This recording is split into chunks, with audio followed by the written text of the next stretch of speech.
안녕하세요. 오늘도 서연살롱을 찾아주셔서 감사합니다. 결혼 5년차 새댁이에요. 결혼은 남자와 여자의 결합이 아닌 집안과 집안과의 결합이라고 하잖아요. 솔직히 식장에 들어갈 때까지만 해도 이 말이 피부에 와닿지 않았어요. 제 시부모님께서는 까탈스럽지 않은 분들인데다 시댁이 멀어서 명절이 아니고는 자주 뵐 일도 없었거든요. 그래서 그런 걱정 없이 결혼 생활을 할 수 있을 거라 생각했는데 글쎄 의외의 복병이 나타났지 뭐예요. 제가 시댁 식구들 중에서 가장 믿고 따랐던 분이라 배신감이 더했어요. 남편과 저는 동대문 쇼핑몰에서 만나 오랜 시간 동업자로 지내오다가 동료에서 부부가 된 케이스예요. 처음 만났던 당시 저는 여성복 코너 매장 직원이었어요. 남편은 캐주얼 코너에 매장을 가지고 있던 20대 젊은 사장이었고요. 우리는 같은 층에서 일하기는 했지만 에스컬레이터를 사이에 두고 대각선 양 끝에 있었던 터라 1년이 넘도록 마주친 적은 없었어요. 더군다나 매장에 나오는 시간대가 달라서 더더욱 그랬죠. 저는 오전 10시부터 오후 6시까지 근무였고 남편은 저녁 7시쯤 가게에 나왔거든요. 하지만 만나게 될 사람은 어떻게든 만나게 되어 있다고 생각지도 못한 사건으로 만나게 됐지 뭐예요. 아침잠이 많았던 제겐 아침마다 출근 카드를 찍는 것처럼 고역이 없었어요. 매장 직원들은 각 층 에스컬레이터 앞에 설치된 카드 체크기에 출근 카드를 찍어야 하는데 10시가 넘으면 바로 체크기를 치워버리기 때문에 무슨 수를 써서라도 10시까지는 해당 층에 도착해 있어야 했죠. 출근 카드를 못 찍으면 벌금을 내고 3번까지는 경고, 이후는 페널티로 영업 정지를 당하게 되거든요. 그때 저는 이미 3번을 지각한 터라 벼랑 끝에 몰린 상황이었죠. 그래서 늦지 않으려고 평소보다 일찍 출근을 하곤 했어요. 그런데 하필 그날은 하늘이 작정하고 출근길을 방해하려고 한 것처럼 이상하게 버스도 안 오고 지하철도 연착이 되지 뭐예요. 동대문까지 가려면 아직 5정류장도 더 남았는데 벌써 10시가 돼버렸죠. 순간 머릿속에선 영업정지라는 단어만 뱅뱅 돌더군요. 사장님한테 뭐라고 말해야 하나 정말 막막하기만 했어요. 매장에 도착해보니 이미 다른 매장 직원들은 청소를 마치고 오픈 준비를 하고 있더라고요. 이미 엎어진 물, 그래도 그날 장사까지 망칠 수 없어서 저도 서둘러 청소를 하고 금고에 든 잔고와 장부에 적힌 잔고 금액을 맞춰보고 있었어요. 그때였죠. 평소 친하게 지내는 경비 삼촌이 쓱 다가와 그러더라고요. 백삼호 사장이랑 무슨 사이야? 뜬금없는 소리에 전 인상을 팍 썼어요. 무슨 사이긴요. 얼굴도 모르는데. 그나저나 저 곧 잘릴 거예요. 오늘 지각해서 영업정지 먹을 거니까. 그랬더니 경비 삼촌이 의아한 표정으로 그러더라고요. 무슨 소리야? 지각 아니야. 오늘 33호 출근 카드는 103호 사장이 대신 찍었는걸. 그나저나 둘이 사귀는 거야? 그 순간 솔직히 저는 누가 카드를 찍었는지는 중요하지 않았어요. 지각 처리가 안 된 게 중요했으니까요. 정말요? 그럼 우리 가게 영업정지 안 당하는 거예요? 아, 정말 다행이다. 근데 누가 제 카드를 찍었다고요? 그제야 카드를 찍어준 은인 생각이 나더라고요. 경비 삼촌은 제가 묻지도 않은 103호 사장의 신상 정보를 상세하게 읊어주었어요. 20대 초반에 군대는 일찌감치 다녀왔고 미혼에 현재 사귀는 사람은 없으며 외동아들이라는 것까지 모두요. 투머치에 가까운 정보를 들은 저는 머릿속에 물음표만 가득했죠. 왜 내 카드를 대신 찍어줬을까? 경비삼촌은 당연한 거 아니냐며 백삼호 사장이 저를 좋아하는 게 분명하다고 바람을 잡았어요. 저는 또 그 말에 홀딱 넘어갔죠 뭐. 경비삼촌은 떡 본 김에 제사 지내라고 일단 만나서 얘기를 들어보라더군요. 남자가 이만큼 성의를 보였으면 여자도 나서줘야지. 젊은 사람이 그 정도 용기도 없어? 내가 중간에서 다리 놔줄 테니까 날짜랑 시간, 장소만 말해. 그렇게 저는 번갯불에 콩 구워 먹는 심정으로 103호 사장과 만나기로 했어요. 약속 장소는 쇼핑몰 근처 카페로 정했는데 하필 그날따라 아는 사람들이 카페에 많이 앉아있지 뭐예요. 입 가벼운 정장가게 언니부터 부제가게 사장님까지 아는 척을 해왔어요. 이러다가 쇼핑몰에 소문 제대로 나겠다 걱정하던 그때 103호 사장이 카페 안으로 들어왔어요. 출근카드 사건이 있고 나서 일부러 늦게까지 가게에 남아 103호 사장 얼굴을 확인한 터라 금방 알 수 있었죠. 근데 103호 사장은 저를 못 알아봤는지 입구에서 두리번거리고 있지 뭐예요. 그래서 손을 들어 손짓을 했죠. 그랬더니 그제야 자리로 오더라고요. 무슨 일이시죠? 103호 사장은 단도직입적으로 용건부터 물어왔어요. 저는 출근카드 일을 얘기하곤 고맙다는 인사를 하고 싶어 불렀다고 말했죠. 아, 그게 그쪽 출근카드였어요? 아침 출근은 처음이라서 카드를 잘못 집었던 모양이에요. 사무실에서 지각비를 받으러 왔길래 한참을 싸웠다니까요. 그 일이라면 고마워할 거 없어요. 103호 사장 얘기를 듣는 내내 얼굴이 다 화끈거리더라고요. 괜히 경비삼촌 때문에 혼자 설레발을 친 셈이니까요. 그렇게 첫 만남은 어이없게 끝났는데 그날의 인연으로 마주칠 때마다 인사를 나누게 되었고 덕분에 옷도 도매가로 사입을 수 있었어요. 그러다 본격적으로 친해진 건 제가 가게를 그만두고 난 이후였죠. 처음부터 제 가게를 차릴 욕심에 일을 배우러 들어간 거라 오래 일할 생각은 없었거든요. 마침 새로 오픈하는 쇼핑몰에 마땅한 자리가 나서 바로 계약을 했어요. 그런데 제 가게 맞은편에 103호 사장이 들어와 있지 뭐예요. 낯선 쇼핑몰에서 아는 얼굴을 만나니 얼마나 반갑던지. 그건 103호 사장도 마찬가지였죠. 그날 이후 우리는 화장실 가거나 잠깐 매장을 비울 때 서로 부탁도 하고 밥도 같이 시켜 먹곤 했어요. 사입을 하러 갈 때도 같이 다녔고요. 같이 있는 시간이 길어지다 보니 자연히 가까워졌고 마침 둘 다 온라인 판매에 관심이 있던 터라 동업까지 하게 되었죠. 20대 초반에 만난 우리는 10년 넘게 동료로 지냈어요. 중간중간 각자 연애를 할 때도 서로 연애 상담도 해주고 실연을 당하면 위로도 해주면서요. 그런데 남녀가 같이 붙어 다니다 보니 어느 순간 이성으로 보이더라고요. 서로의 연애사를 모두 아는 처지라 우리가 정말 연인으로 지낼 수 있을까? 걱정도 됐지만 오히려 감출 게 없으니 더 편하고 솔직하게 대할 수 있어서 낫더라고요. 처음엔 오프라인 매장을 유지하면서 온라인 판매를 해왔는데 온오프라인의 매출 차이가 많이 나더라고요.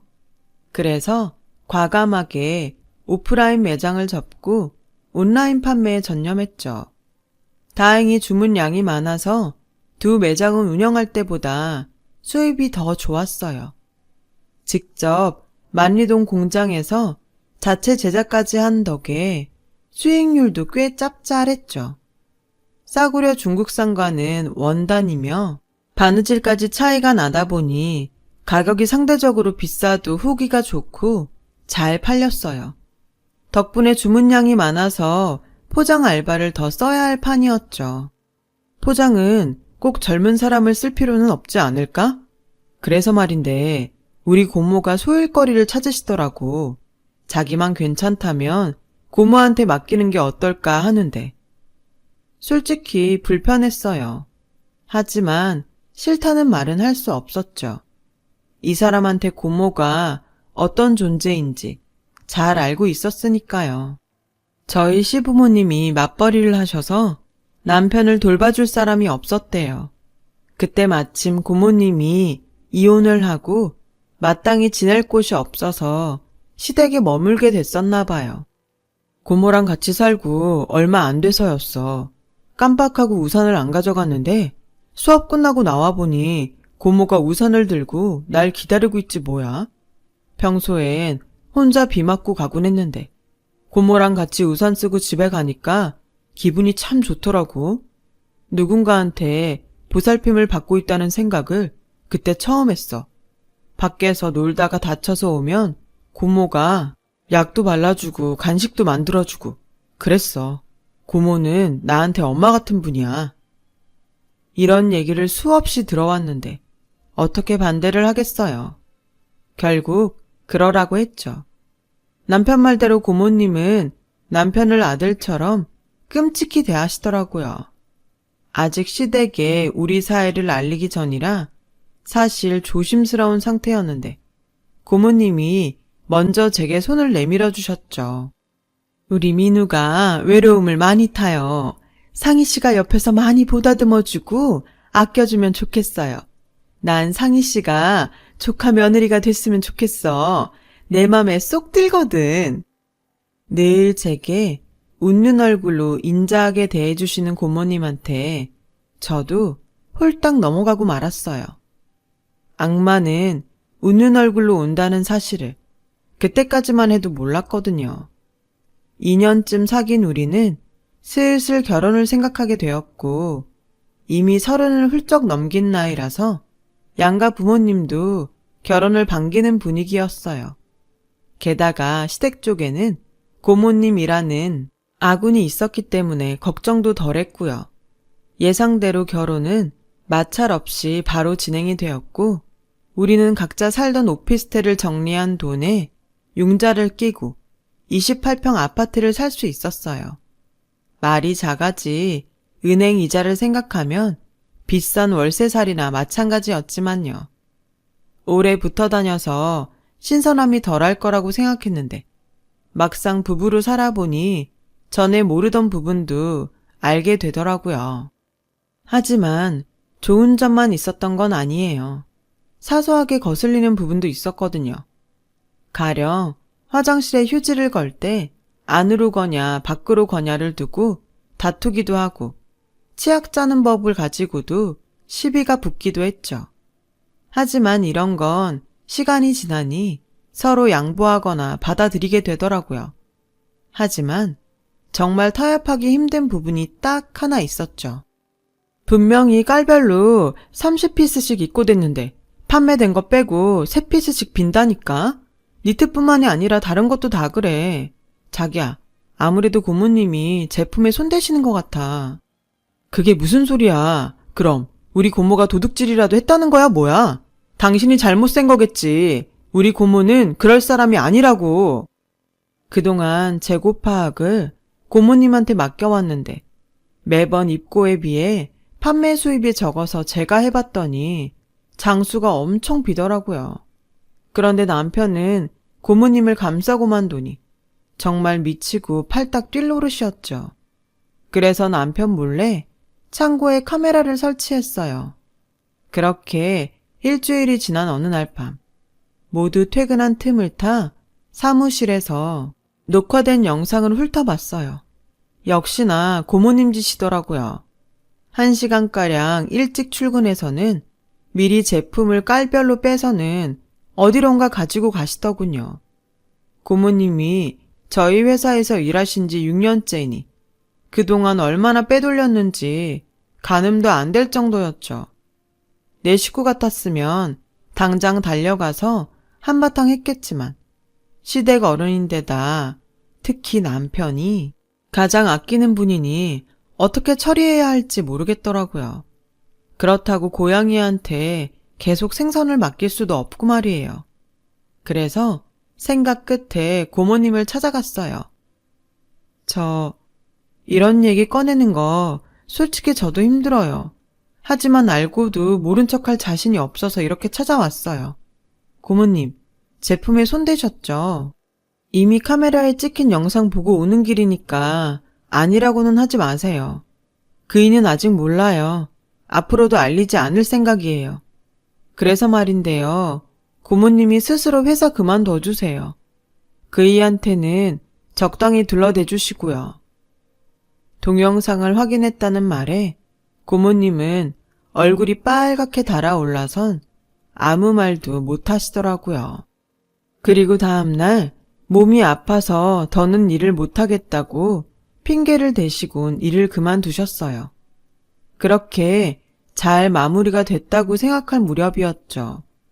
추석이라 시댁에 내려갔는데 고모님이 와 계시더라고요.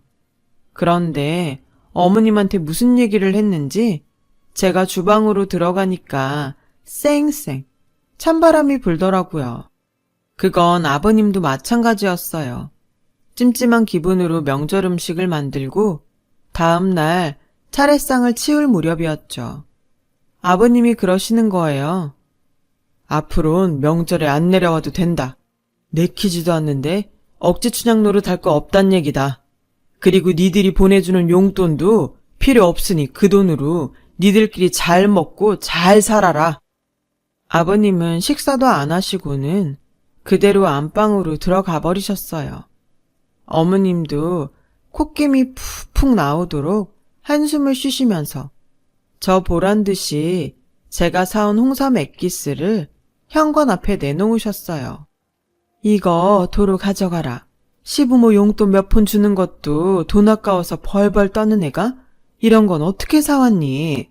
그 잘난 친정 부모님이나 챙길 것이지. 그래서 여자를 잘 들어야 한다는 거야. 영문도 모른 채 시부모님한테 차례로 한 소리를 들은 저는 어떻게 대응을 해야 할지 모르겠더라고요. 그래서 고모님을 불러 무슨 일이 있었냐고 물었더니 싸늘하게 그러더군요. 너 어디서 배워먹은 버르장머리니? 네 눈엔 내가 아직도 직원으로 보이니? 어디서 사람을 오라가라야? 이게 아주 오냐오냐 했더니 시아버지 상투까지 잡으래네. 네가 뭘 잘못했으니까 오빠랑 올케가 저러는 거겠지. 지 잘못은 생각 안 하고 어디서 건방지게. 앞으로 이딴 일로 나 부르지 마. 나 네 얼굴 보는 거 불편하다. 고모님은 전과는 완전 다른 모습으로 저를 대하셨어요. 서운하기는 했지만 고모님 말씀대로 제가 불편하신 건 이해가 됐죠. 그런데 얼마 뒤 사건의 전말을 알고는 고모님한테 오만 정이 떨어져 버렸어요. 어머님이 그러시는데 추석 때 고모님이 집에 와서는 그랬다는 거예요.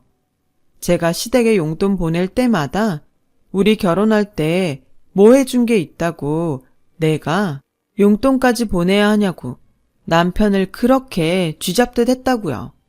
저희 친정 부모님들도 저희 남편을 형부들이랑 비교하며 그렇게 무시를 한다고 말이죠. 아, 기가 막혀서 말도 안 나오더라고요. 시부모님께서는 고모님이 회사에서 직접 보고 들은 이야기라고 하니 순순히 믿으셨던 모양이에요. 결국 저는 고모님의 절도 사실을 말씀드리고 그 일로 고모님께서 제게 앙심을 품고 거짓말을 한 거라고 설명했어요. 자초지종을 들은 어머님은 제 말을 믿어주셨고 오해를 풀 수 있었죠. 그렇게 시부모님과 오해를 풀고 다시 일상으로 돌아간 어느 날이었어요. 남편이 밥을 먹다 말고 휴대폰을 들고 베란다로 나가 전화를 받더라고요. 누구길래 베란다까지 나가서 전화를 받냐고 물었더니 친구라고만 답하곤 입을 닫더군요. 그땐 그러려니 하고 그냥 넘겼는데 얼마 뒤 전에 알고 지내던 정장가게 언니한테 전화가 온 거예요. 수년 만에 온 전화라 한참 수다를 떨었는데 언니가 뜬금없이 그러더군요. 너희 부부 아무 일 없는 거지?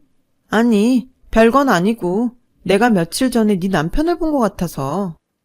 온수매트를 사러 전자상가에 갔다가 제 남편이 젊은 여자랑 가전제품을 고르는 걸 봤다는 거 있죠?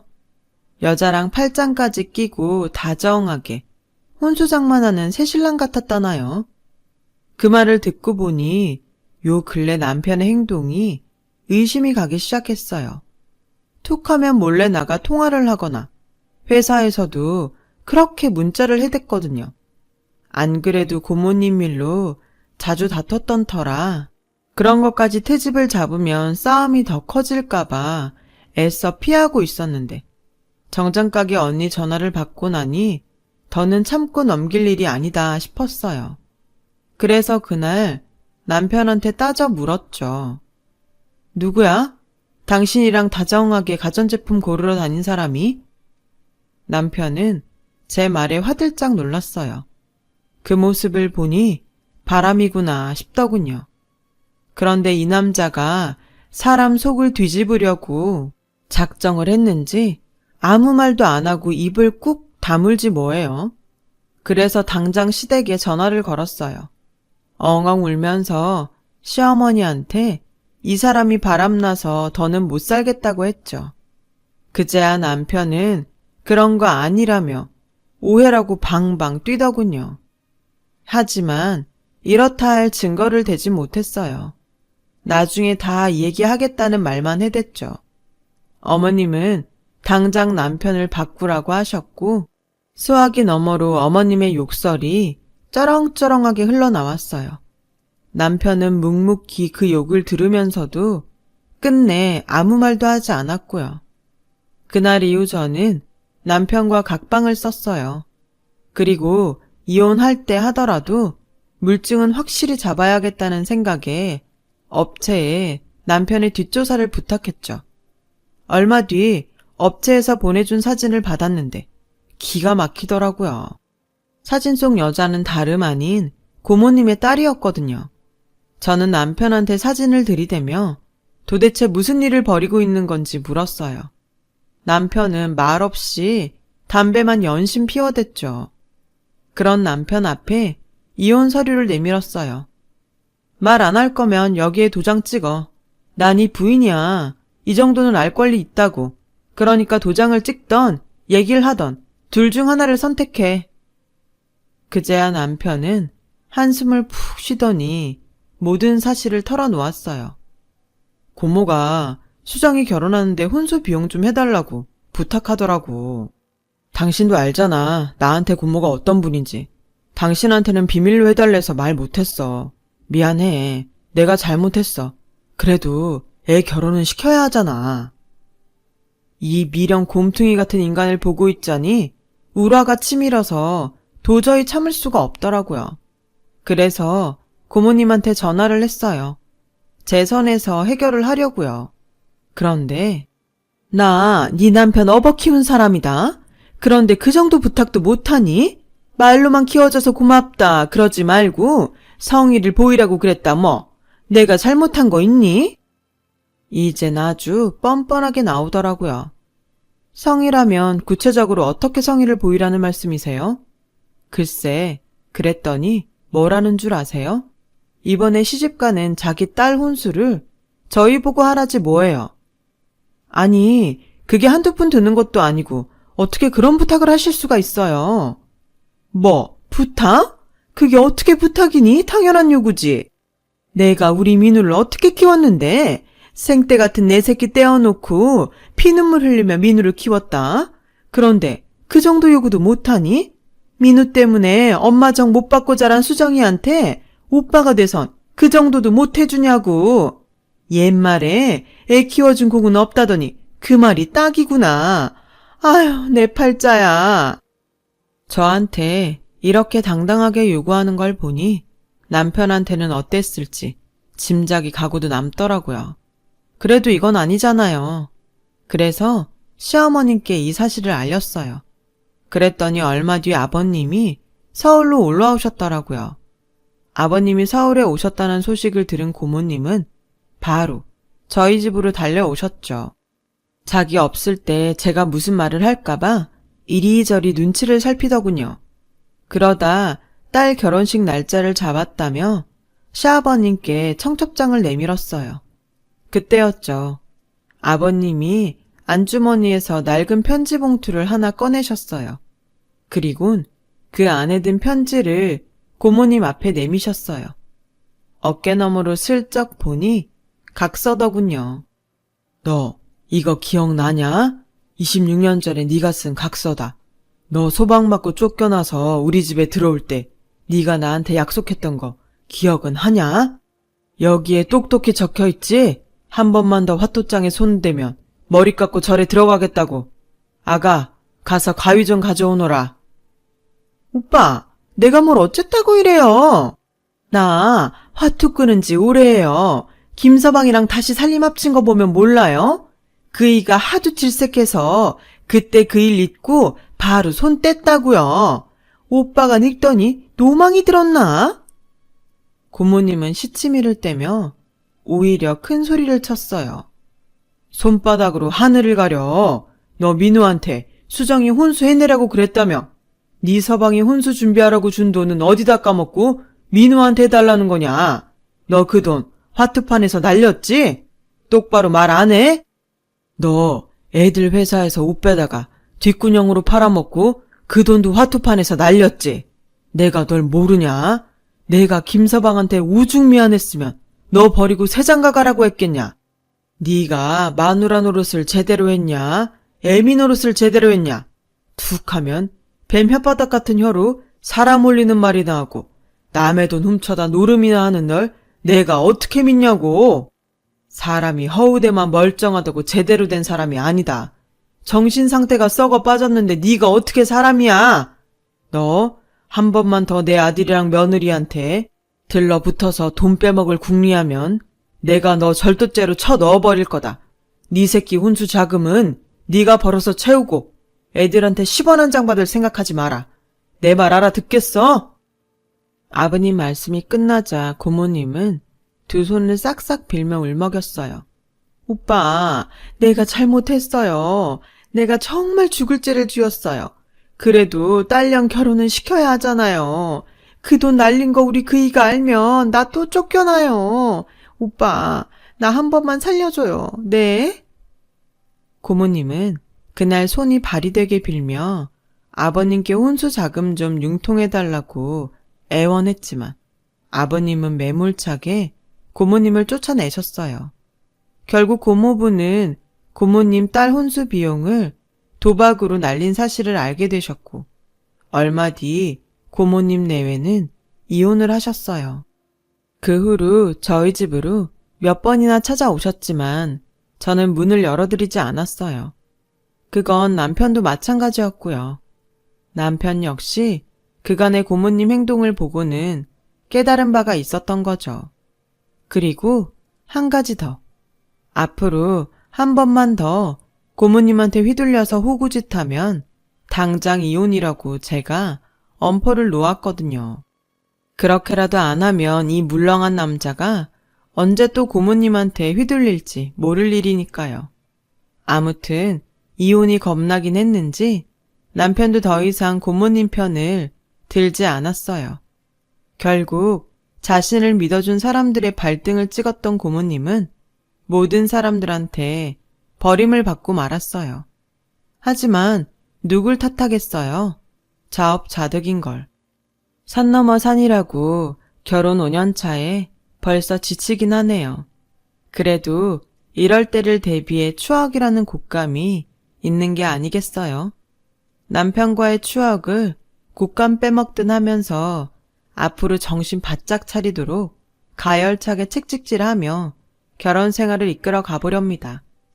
지금까지 제 사연을 들어주셔서 감사드려요. 여러분의 가정에도 항상 행복이 깃들길 바랍니다. 여러분, 사연 댓글에 응원과 현명한 조언 부탁드려요. 좋아요와 구독은 저에게 큰 힘이 됩니다. 오늘도 좋은 일 가득하세요.